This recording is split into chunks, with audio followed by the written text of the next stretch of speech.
Pemirsa apa kabar? Saya Jonathan membawakan Warta Berita PTS tanggal 27 September.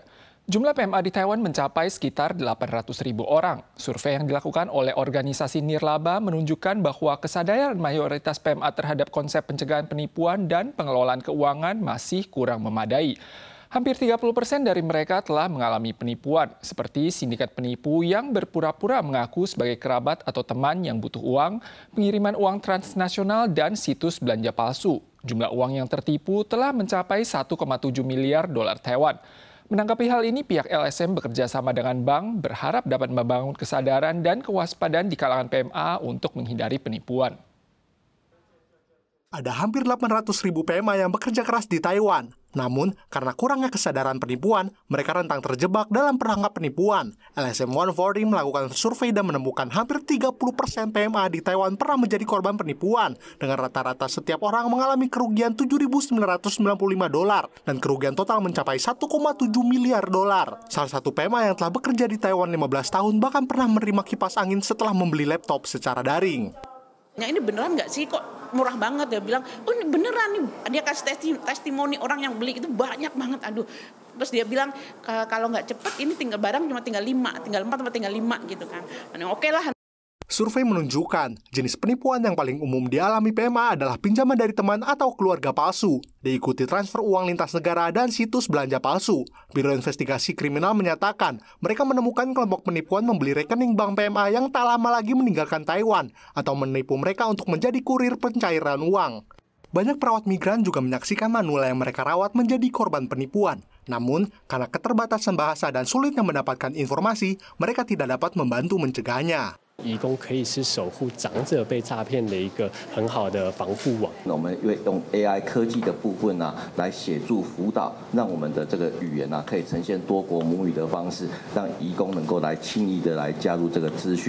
Menanggapi ini, 140 bekerja sama dengan perbankan untuk membuat panduan pencegahan penipuan dalam 4 bahasa, Indonesia, Filipina, Vietnam, dan Thailand. Mereka juga membuat permainan papan berbahasa Indonesia dan Mandarin, guna meningkatkan kemampuan PMI dan manula yang dirawatnya mengenali penipuan, serta mempelajari pengetahuan keuangan.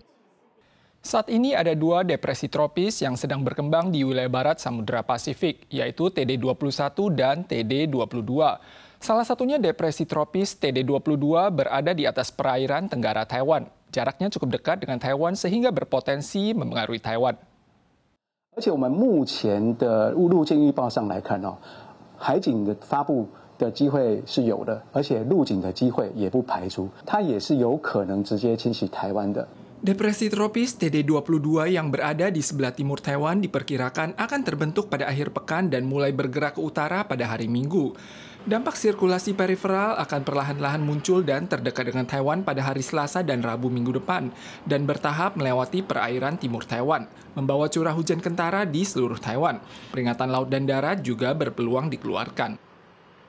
Tren bertamasya ke luar negeri semakin memanas akhir-akhir ini, terutama bagi warga Taiwan yang suka jalan-jalan ke Jepang, Tiongkok, dan Korea Selatan. Belakangan ini semakin banyak orang yang memilih naik maskapai penerbangan bertarif rendah atau LCC. Namun nyatanya harga tiket LCC belum tentu murah. Harga tiket ke Jepang termasuk bagasi dan pajak saja mungkin mencapai sekitar 10.000 dolar Taiwan. Wisatawan mendorong koper bersiap-siap pergi ke luar negeri. Setelah pandemi, semakin banyak orang bepergian ke luar negeri. Dari Januari hingga Agustus tahun ini, jumlah penumpang di Bandara Internasional Taoyuan mendekati 30 juta, meningkat 37% dibandingkan periode yang sama tahun lalu. Tidak sedikit diantaranya memilih maskapai penerbangan bertarif rendah. Menurut statistik, dari Januari hingga Agustus tahun ini, jumlah penumpang maskapai bertarif rendah mencapai 6,82 juta orang, meningkat 47% dibandingkan 4,63 juta pada tahun lalu.